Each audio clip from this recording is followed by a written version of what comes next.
Welcome to episode number 8 of John Wall Street's The Sports Advisors. I am your host, Corey Leff, better known by my pen name, John Wall Street. The Sports Advisors is a weekly roundtable featuring experienced operators across media, sponsorship, monetization, and technology, breaking down the stories and topics that matter and their second-order effects. These are senior executives who have sat in or are currently sitting in the rooms where deals are being negotiated and decisions are being made, and they are speaking to their peers. Soccer is the topic of this week's discussion.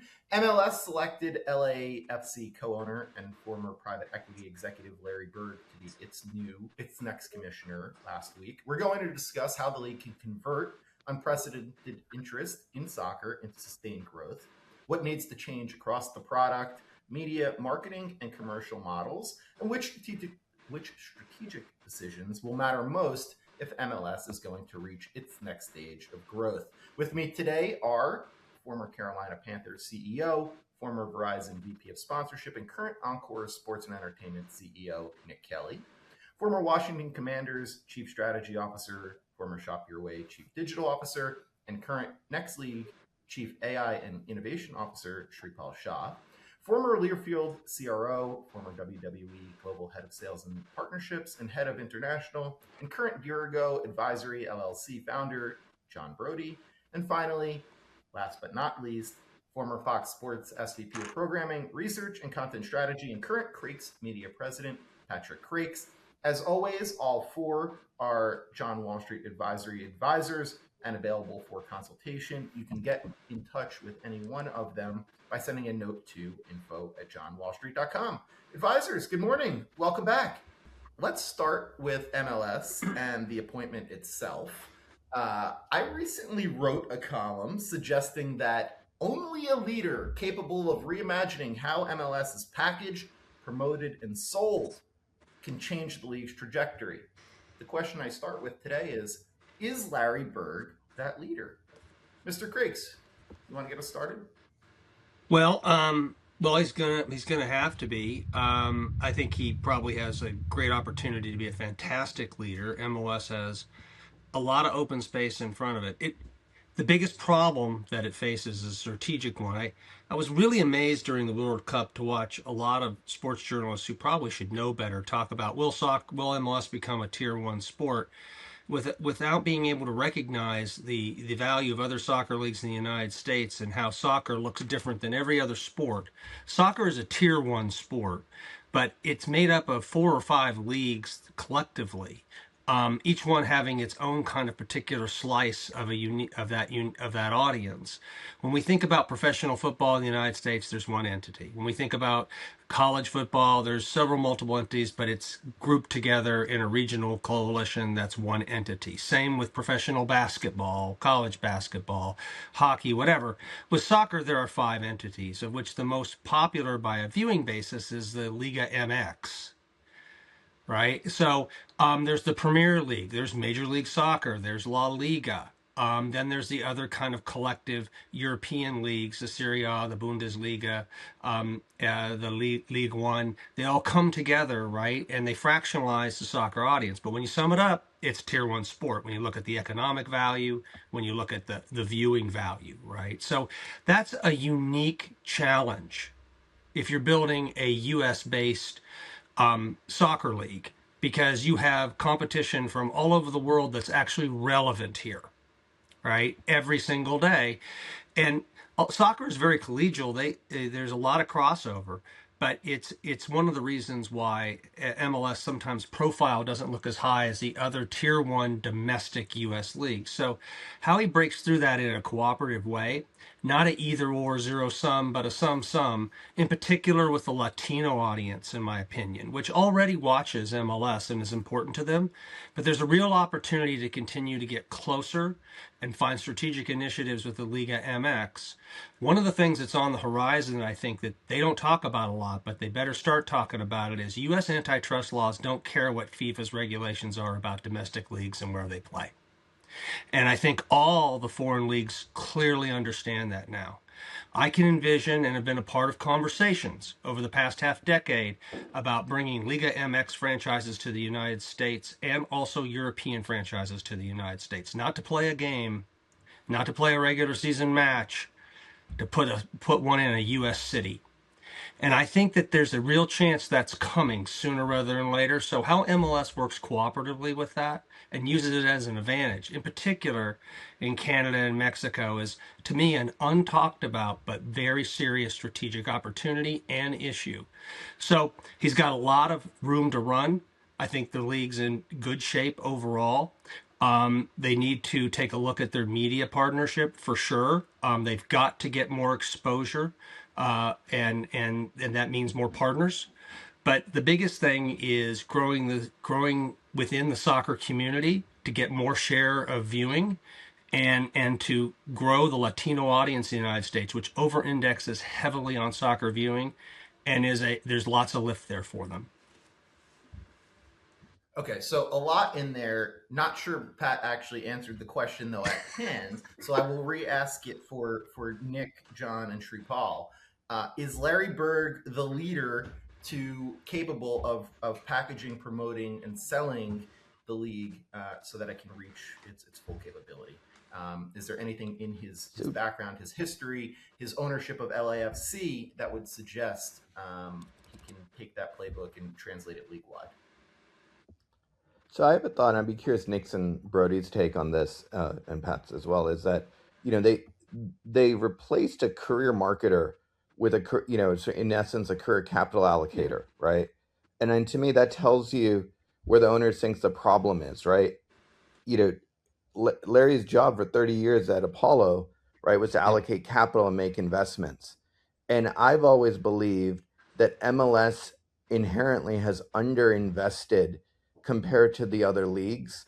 And it's, if you think of it like when you're from like a PE fund point of view, with all the new investment and owners coming into MLS, is how do you, wrangle 30 owners to start making materially more significant investments versus where the league started? And I think that to me was really indicative of the profile, because you went from a career marketer to a career investor. And I think that really tells me strategically I believe it's an investment problem, which has shortchanged the ability to do everything else. But I'd be curious what Nick and Brody, clearly are closer to a lot of this, would think.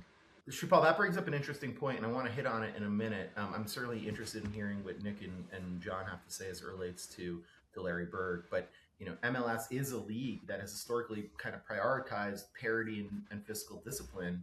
I think one of the questions that we should address in this is the league better served, allowing its best capitalized, best run clubs to kind of separate themselves the way we see in Europe and in the Premier League. Would MLS be healthier with 6 nationally relevant teams and then a whole bunch of other teams that struggle to keep up? Yeah, I was just going to say, one thing I would just add is that, like, kind of to your point, Shripal, is that they've done a great job of like investing in, when I say infrastructure, like training facilities and like even just like soccer specific stadiums. There's some of these MLS clubs, especially the ones who've come online in the last 10 years, their facilities rival NBA, practice facilities, NFL practice facilities, and they're nice. So like, I think that they're a step ahead when it comes to like the basics. So, for them to package up a product to sell to a new media partner in a couple of years and to gain global relevance, they have to completely upend the whole on-field product. And because the way that the financial constraints are currently in place with this DP model and then TAM and GAM money, and they're passing around funny money between teams, it doesn't basically create an environment to compete. What's exciting about, Larry Berg becoming in as the commissioner is LA was spending money. They spent money for years between Carlos Vela, now they've got Sun. Like, they are one of the ones who are spending the money to compete. And they've also seen the ramifications of what happens when you bring in these star level players, maybe a little bit sooner in their career than the back end of their career. So, Carlos played there for almost 7 or 8 seasons. You've got like guys like Sun, who was getting other offers from Premier League clubs and, clubs in La Liga, and he chose to come to LA for commercial reasons. But the thing is like, you only have a handful of teams doing this. When Lewandowski goes to Chicago, it's the biggest thing. Like, there's no reason why they can't compete. These owners are far more capitalized than any other ownership group, like collectively in any of the other leagues. but they kind of have this governor on them that's been in place for 20 years, and it's been like kind of slightly tweaked. But there is two factions within the MLS. There's the owners that have been there since the beginning, who are very, conservative, and this is the league we built for fair play and for fiscal responsibility. And then you've got Miami and LA and some other markets that want to be far more aggressive. They have to, at the very least, I think he can get them to the middle. But like, if they ever want to elevate the product on the field to get to greater media rights, to greater respect globally, they've got to change that system, because it's like, even as a fan, it's hard to follow. What do you mean I traded this player to this team for GAM or TAM? It's like, nobody as a non-regular fan gets it. And I think that has to be cleaned up, because like even international clubs, international fans like make fun of the whole like system there. And it's just like, it's got to be clean and easy to follow. Yeah, maybe it's been brewing as I've been listening to my friends and colleagues speak about it, but let's be straight. They got a product problem. Their product isn't good enough. The product isn't good enough. It's not Major League Soccer. It's minor league soccer. Like, that's what we called it. At the other sports properties, if you want to play with the big boys, you've got to have better talent, and you have to have better quality of play. And I applaud this. I applaud this hire, because I think they are, though he's an investor in the LA club, they're hiring an outsider. I don't want a marketer. With all due respect, I think the current commissioner has done a wonderful job marketing a suboptimal product. And in the U.S. market, if you want to compete against the places that I've been, or Nick, or you have to have a better product. Major League Soccer is not a major league product. And until they get better, the Messi story is a great story. There are stories about Major League Soccer that are really interesting, but the product's not. And ultimately, fans watch the best. And Pat's point is spot on. There's nothing wrong with minor league baseball. It's great, but everyone knows there's Major League Baseball, and that's better. And until they fix that problem, I think it'll continue to be what it is. We can get excited about World Cups, which are transformational global events, but it doesn't change the product if you keep that governor on it. So you cannot spend to get the top talent in the best market. And we're not the best market because we don't have the top talent. And I think Larry knows that. I think Larry's a business person who sees, and I don't know him, a business person who sees opportunity. They have to change the model so they fix the product. So that's a good segue to my next question is, well, what does the league need to do over the next 12 to 24 months to convert this World Cup buzz into lasting MLS fandom? How do you convert the league and capture a larger share of people who we clearly see love the sport to become MLS fans? Certainly increasing the talent pool, raising the amount of money teams spend on players is part of that solution. Pat, what else needs to be done? Well, I think there's probably two or three things. The first one to kind of dovetail off of what John and Nick and Shripal were getting at. People watch players. I understand that in the United States and internationally, there are some teams that have their own intrinsic brand, and they can outlive players or even long periods of underperformance. My alma mater, Indiana, and their basketball team is a great example. Indiana still draws huge viewing on TV for basketball, football as well, but Indiana, they're a football school. Football school. So, and we're working on that. But the point of the matter is that you have to get a bigger, share of players that are closer to the middle of their prime. To do that, you're going to have to up capital spending. How you structure that, both across the league, right? Many leagues have come together to put together funds for stadiums. Major League Soccer probably needs a fund that Larry probably could help put together for player acquisition, right? And I do think the structure that built Major League Soccer and prevented a lot of the cannibalization, eating, and infighting that we see with many startup leagues was proper, right? You own a share of Soccer United marketing instead of a share of an individual team. And that probably needs to be adjusted some. There needs to be more competition. That will bring problems with it, but it brings opportunity as well and goes back to player spending and development. I also think there's a lot of player opportunity development in this hemisphere, and you got to own the hemisphere. I think, somehow. And so that's one. Two, they need a new media distribution strategy. There's no doubt about it. They did monetize economically, right? An improvement over their last TV deal that I helped do when I was at Fox. But the point is, the platform they embraced, a futuristic technology company with all these devices, billions of devices in the world, didn't really help the reach at all. Matter of fact, if you do the math, and I've been able to get into the arithmetic, they're down from where they were on a reach basis. It's worse. So it doesn't mean that Apple's not, or somebody like them isn't part of the solution, right? But you have to, and they still have a presence on Fox, but they cut their presence across what I would call the fullest reach platforms, because there are no true full reach platforms anymore in the United States. 50%. And so there needs to be a conversation about what the mix is, and you see it with we see it with the other leagues, right? They're spreading things out. They're growing their rights fees by adding partners across different distribution platforms. It's the TriCast strategy I've been pounding the table about for 7 years. It's still relevant, and you got to do it. So how that media mix works, how much revenue how much revenue it actually earns versus reach is a conversation that they have to have that's serious. And to your point, they have well-capitalized owners, Nick, and what the investment level is, right, may go up to compete more and get a greater share of mind. Finally, I think I do think, though, you're right about its marketing era is over. I think there's a need for a relook at how they position themselves.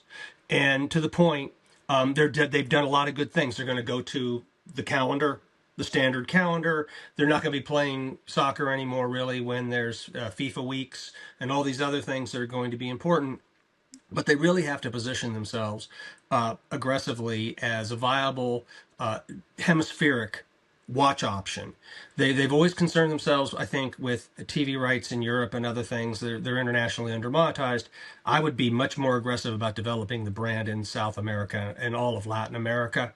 Again, I think the biggest, easiest lift for them is to be hemispheric, both from a player development, a monetization, and a marketing perspective. So let's drill down on that for a second. Shripal, how do we go about, and I have a question for Shripal. Let me put that on the side for a second, but let's drill down on the hemisphere. How do you go about capturing a larger percentage of those Latino fans? Is it that simple as thinking bigger than the League's Cup and establishing a formal competitive relationship between MLS and Liga MX, Nick? I mean, look, League's Cup's been fine. I don't know that it's been like that transformational tournament that they hoped it would be, that all of a sudden these Liga MX fans who are watching on Telemundo every week can convert over and start watching like a random LAFC game. That's just not happening. Like, I think that's the intent. I will say the attendance numbers for those Leagues Cup games, especially for the bigger clubs like Tigres and Club America, they're large. Like they are, you can clearly see, like, when, Club America is playing in Houston and they're not playing at the Shell Stadium, they're playing at NRG. It's because they can sell 40, 50,000 tickets to these like big Mexican clubs. So like, it's one of both sides. It's great for MLS because they're bringing fans to witness an MLS match against one of their favorite clubs, but it also continues just to show like there's so much more they have to grow. Like, you're never gonna be Club America. Like, one of the things we used to pitch when I was in Charlotte was, we want to be your MLS club. You may already have an EPL club you love, you may already have a Liga MX club, but most soccer fans or global football fans have multiple clubs. Like, this is the club they like in La Liga, this is the club they like in Premier League, and MLS just has to be in that consideration set. And so, like, I think that that is the hard part. Like, in the LA Galaxy did a great job years ago when they signed Chicharito. He was like still like in his prime, and like LA's got like a history, the Galaxy does, of bringing in big guys. Like, they brought in Zlatan, Beckham, like Chicharito, and that market responds when they do it. But that strategy is really specific because LA knows they can commercialize the value of that person in that unique market. New York's tried it a couple times. Red Bull had Thierry Henry. Like, you've seen similar types of things with NYCFC. But like, I just don't know like how they're never going to be the leader in North America, but they have to be at parity. And that's going to be the hard part because Mexico's still those clubs, that passion is going to be hard to match. Everything you just outlined, Nick, I agree with, but it still outlines to me the challenge. You sell out NRG not because of the MLS team. You sell out NRG because of the other elements of global football coming into the U.S. market. We get all excited, present company included, for a month about the World Cup. And then I've talked to a number of marketers, not one, not two, a number, who have said, okay, now back to normal, back to regularly scheduled programming, where MLS is kind of second tier. That's going to continue to happen until you have transformational change. When we talk about, look at the sellouts, look at this, it's for the best product, and we don't have it. So I just don't see until, and I want to hear your point, but until this new leadership team comes in and says we have to, the Apple deal was absolutely the wrong deal. They don't have anyone watching on it. I mean, the numbers are bad, and they don't have anyone saying, I'm really excited about these players. Henry came to New York when he was 40. Yeah. Hold on a second. Would a Super Bowl, if you will, so League's Cup is like an exhibition, right? If it's a Super Bowl where the culmination of the season is played between MLS and Liga MX, if MLS wins those games, does that help raise the legitimacy of the league, or is it simply just the talent level that you're talking about? I think it's talent level. I think the one big thing, I don't think it necessarily helps. Like you have between Copa America and like Club World Cup and all these other competitions where all these different leagues play against each other, like besides maybe Club World Cup and like obviously Champions League, they're not necessarily like the biggest end all be all of like raising legitimacy. I think that the one piece that like is just the hardest job for Larry is going to be is the owners are going to have to get comfortable losing money for years to make the investments to bring the level of quality of play up, because it's not like the NFL where you're getting like a $450 million like media rights rev share like every year to like build a salary cap and staffing. Like they don't have the current financial, like even with their Apple deal and the commercial partnerships at MLS, they're not getting enough money per club to barely break even as it is right now, let alone to increase a salary cap or restructure the way it's done without being willing to lose money. Because like, and this is where, Mr. Berg can come in with some sort of capital solution to infuse money into the league itself. But because, this is not the NBA, it's not the NFL, MLB is its own problem, but like they don't have the money coming in that they can immediately put right back out to the players. And because of that, like they're going to have a really tough conversation of, we're going to have to lose money for 5 years. We're going to have to invest in players, the quality of the product on the field to bring fans, legitimacy, a media partner. But that's a hard thing to ask, especially if you just paid $300-400 million for an expansion club, or you've been losing money for 20 years to be like, I'm going to lose even more for the next 4 or 5. That's hard. Well, that's where I look at capital. That's where I look at capital infusion, though, right? You may not have to lose as much money if you give away, or not give away, but you sell part of your equity to get capital infusion to allow you to compete. Because we just all watched the World Cup. How many of those amazing players are you now going to your local MLS club to watch them play 3 times a week or twice a week or once a week? Sure. 0. So that's what I'm excited about Larry is he clearly sees that. Was at the one club that was trying to do it with some level of spending. You need money because players sell the sport. Players sell. Just to clarify, we've talked a lot about the need to bring over better players. I presume you guys are talking about European players that have had success in bringing them to MLS. What about keeping young American players here? Meaning our best players, Pulisic, still plays overseas. Yeah. They all play overseas. Yeah. It's a better product. Yeah. It's and they make more money. And they make more money. It's interesting, right? When you talk to Liga MX fans, they understand their best players are going to Europe for a while, and they're okay with it. Like their relationship with Europe is a positive one to them. And then the players come back. They start out in Liga MX, and then they go to Europe, and then they come back, right? And that's and the same with the South American leagues, but in particular, because I've asked these questions directly in multiple research studies about the Liga MX relationship with their players, and so but reducing that friction, right? Maybe you keep your younger players a couple years longer. and maybe you bring some of the older players a couple of years younger in, and that is enough to change the way the distribution is on the barbell, right? And then MLS number one stop for anybody in the hemisphere when they come back, and also MLS as a stepping stone from any place in the hemisphere, so that you're now attracting the best developmental talent from these huge, from Argentina, from Brazil, from Mexico, and all the other South American and Latin American, Central American countries. They want to come to the United States for a portion of their career. It's on the radar screen and it happens. You have to spend more money to do that. But you don't have to flip the table over immediately. You've just got to change the distribution of the player development cycle. And every successful above average soccer player that's good enough to play at the world level wants to spend time in Major League Soccer in the United States. And that will build up stars, right? Who are how fans attach themselves to sports. It's really about building stars and not teams and clubs. And that's something that they've got to start looking at, I think. Yeah, and I do very much. Sorry, Shripal. One quick thing, then over to you. I do very much support the work they're doing on developmental and partnering with KKR. Mm-hmm. I thought that was a really smart deal. I was tangentially engaged on it and saw a lot of the information on it, and I think it's really smart because you do have to build from the foundation and getting capital, but also getting intellectual capital outside of just the league office. I think it's really important to help them build that. So I think that is a really good step and a very, I think we'll look back on that and say, well, that was something that maybe we didn't realize was transformational as it's going to be hopefully a decade from now. Yep.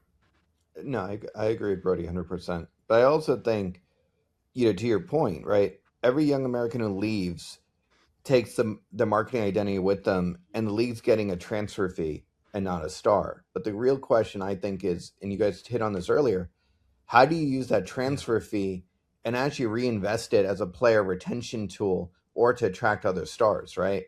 If you could actually, if early on in the cycle means that the Americans to continue to develop have to go abroad, how do you really then leverage those transfer fees, pool it, and use it to actually create building blocks in parallel? Because in some ways you have to be able to take advantage of this right? Your academies are fostering these American stars that are now getting more opportunities where 30 years ago, no one wanted the Americans in the European teams. Now they want them. So now the question is, how do you take that transfer fee and use that to actually create the building blocks? So that's all you have. Right? Every American player that goes abroad, you're losing that star and marketability. But you have that transfer fee capital. If you can get more of that and reinvest it, now you can have a way to start funneling that capital, start changing the dynamic at home as well.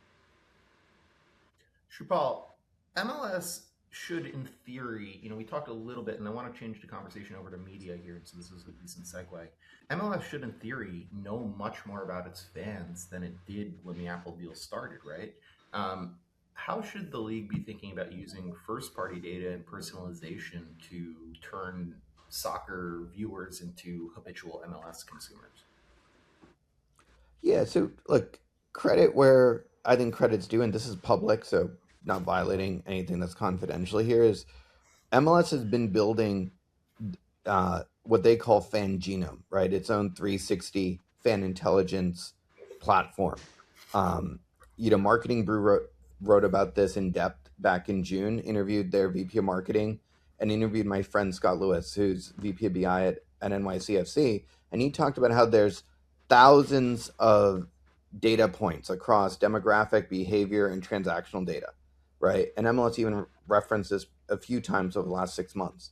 The problem is what end of the funnel it's connected to, right? It's connected to, all the the behavior transactional data is at the club. But what everyone's been talking to is those 45 million Apple, TV subscribers. How much of that data does MLS actually have? That's really the question, right? You don't have the broadcast views. So when you think about, well, they've created this really great investment in this data warehouse, to capture the data, they only have one end of the funnel. And I think that's going to be one of the primary points. Because when you just going back to one of the other points you said, what did the World Cup provide? It didn't really provide a lot of MLS fans, because that spike would have happened the first 2-3 weeks when the season resumed. What they have is a bunch of disproportional list. All these teams did these fan viewing parties with hundreds of thousands of people. Every team has them bespoke, right? And if you ask to find that one list, because FIFA has the real data, right? MLS doesn't have that. So it's like, how do you gather that data quickly? How do you leverage that? So those to me are two examples. So I think in the strategy is like, look, if you solve for the depth, now you got to solve for the breadth. So in the new, right, if you got 1,000 data points, great, right? You can store 1,000 data points. Do you actually have them? Maybe not. So it's like, okay, when we do the new media rights deal, getting that audience level data is going to have to be paramount, because that's going to be foundational to everything else everyone's been talking about, right? You're going to have to be able to get that data from the media rights partner to actually build this profile, to actually create a foundation, right? You're going to have to then think about the personalization, because a fan who watched that match in the World Cup, right, either came back in 2 weeks or they're never going to come back. So that being able to notify people immediately, scheduling, clean handoffs, right? It's a plumbing problem that's going to have to continue. And it's not sexy, but it's necessary. And then you're going to have to really think about, again, personalization without a true identity of what you're watching versus who goes. Like I remember in the NFL, right? When you think about, and Nick probably knows this the best because he had an NFL and an MLS team. When the NFL talks about a fan, they can actually tell you who watched, listened, and attended, right? They actually use that, and they have really granular metrics. MLS has to get to that same level of parity. Who watched, listened, and attended, and then all the subsets in that. And I think that is, to me, the simplest way to explain this. For the last 30 years, the NFL could go to the top sponsors. When Nick was at AB, I was at the Redskins. We'd go to them and say, we've got 5 million people in the DMV that are classified. This is the percent that have either watched, listened to our games. This is the percentage that has watched, listened, or attended in X period of time, right? And I think that to me is a foundational, fundamental thing that is at the league level MLS, but then also at the club level. And I think that's what they got to get to. So hopefully that answers your Just one piece to add to that, Shripal. I think that the one thing that like use NFL, NBA as two good examples. 90% of the fans never go to a game. Like they're only watching, listening, engaging on social. Oftentimes they're more engaged than those fans who actually have ever been to a game. You can't say the same thing for the MLS. Like an avid MLS fan goes to 2 or 3 games a year. There's very few casual MLS fans who just catch 30 matches a year because they're a fan. Like typically they're within 50 miles of the stadium. They go to 2 or 3 games a year. They're following on social. There's not a lot of like, passive fans who claim fandom that, never go to a game. Like it's not like the other big four sports where like you can be a Yankees fan that hadn't been to a game in 10 years. Like, so it's a little bit different in the fact that because it is somewhat accessible, they just don't have that like second tier of like avid fans who aren't like active in the club. Yeah. One.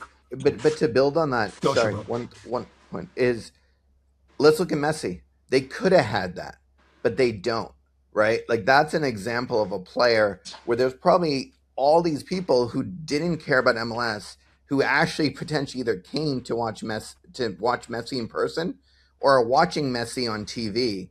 And it's like, because you don't have the data connectivity, you can't actually build that second tier that Nick is talking about. No, go ahead. That was a good point. So here's the thing. First of all, to Shripal's point about data, it's important enough that it's worth to think about, how if somebody won't give it to you, maybe thinking about how you balance the media rights, they would, you thinking about that, okay? Because availability of the data to develop an audience with the general market is the key here. And I will say that hardcore soccer ultras that built soccer in the United States, starting with David Nathanson collecting all the leagues on Fox Soccer Channel in the aughts, right? Which sent that channel into the stratosphere, right? At one point, he had every major European league and Major League Soccer, I think, on that thing. He saw it all before.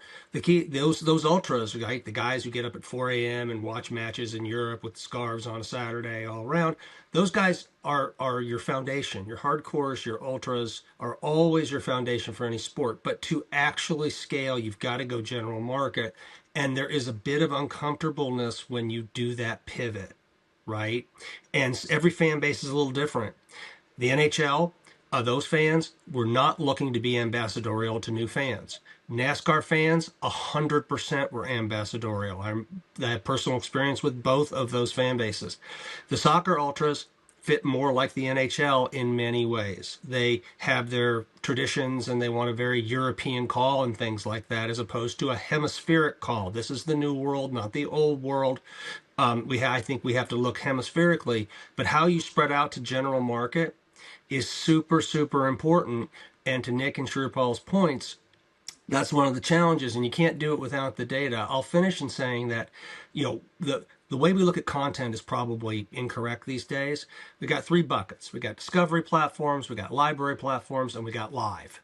Okay, and discovery platforms are largely social platforms, and they are zero-sum engagement now with library SVOD platforms. That's why Netflix is struggling, and it's going to continue to struggle. But it's some with live, because there's 2 questions you got to answer: what to watch, and social and library are in conflict. But live, it's how to watch. How do you watch? That's the question, and social and live are in conjunction there for a sum relationship. So how you lever that data, how you use it. To Nick's point, most people that interact with most tier 1 leagues in the United States don't go to games regularly. They didn't before social media. They interacted via television as it ascended, right, through the pay TV bundle. And today they interact. You may have fans that are not interested in the games at all, but are interested in players, culture, all these other things we talk about. How the future of thinking about your games is content engines that are largely going to be consumed at scale by general market at social discovery platforms is a key strategic pillar of building a modern league, and MLS needs to really jump into that as hard as they can. One of the things that you guys started to hit on, and I guess I'm not exactly clear, the World Cup brought a new wave of sponsors to U.S. soccer, right? How does MLS ensure that money stays here in the domestic game? Is it about data, or is it more about reaching the general market? Yeah, I think that, and you should give that perspective too, Nick. But I feel like I'm negative Nelly, but I feel like the new sponsors that came into MLS came in because of the World Cup, and I think the World Cup was a transformational event for a month for the world to watch the greatest soccer and football players in the world play in a market that is different than anywhere else in the world. And it was an amazing celebration of global football. I don't see it translating into this windfall of new sponsors who are supporting MLS. I mean, we haven't talked about it today, but my strong point of view is I think women's soccer is on a different growth trajectory with NWSL than I think MLS is. I think what Jess Berman and the folks there are doing is really interesting. They got to figure out their media rights clearly. But you know what they have? The best players in the world. And what are they doing? Playing at the highest level. So I am excited about the Women's World Cup next year and what it can do for women's soccer. And I believe that can be more transformational and will be more transformational for the Women's Soccer League here in the U.S. than the World Cup was and is and will be for Major League Soccer. They have enormous changes that need to be made. They have a different direction with a new leader. Not saying the old leader didn't do his job. It's just a different job now. You need to infuse capital. You need to get the best players here. I'm excited about women's soccer because they have the best players here. They got to fix their media deal and they got to do some things with franchises. But it starts with, and Pat's right, people are fans of players and performance. they're not necessarily fans of jerseys and jersey patches. Yeah, I think the one thing is to also too, if you take a look at the sponsors that heavily activated World Cup, they're all existing MLS sponsors. So like if you actually look at it's AB, it's Coke, it's Bank of America, it's Home Depot, it's DoorDash, they already have them. And I think that if anything, I would say the World Cup, from a sponsorship standpoint, may have hurt the MLS in 27 because, or 26, because the dollars they may have invested to activate around the MLS all went to World Cup. So like I would say the back half of the year where you would have seen money invested by some of these traditional brands to activate around MLS, that's gone. Like they've put every dollar they have, if not more than they budgeted, into the 45 days around World Cup. And, the rest of this year, like their soccer program is over. Like NFL starting in 3 weeks, like college starts in 3 weeks, like that when they would have typically activated MLS in the summertime, they've moved on. And I think that the hard part is like, to John's point, the momentum now, like if I'm Jess, my sales pitch is like, we have the best league and whatever. We're going to get our own bump next year with Women's World Cup. So like if I had an extra $10 to spend on a sponsorship, I would put it towards ML and NWSL right now, just for the sheer fact that I'm going to get that halo effect of women's next year, because it's another 4 years so I'm going to get that World Cup halo again. And so like it's going to be, it's going to be tough sledding for those guys. Larry Berg gets only one major strategic decision right during his tenure. We can talk roster rules, we can talk media, marketing, player development, Liga MX integration, whatever you want to talk. What's the one that matters most to getting MLS to the next level? Pat, you start.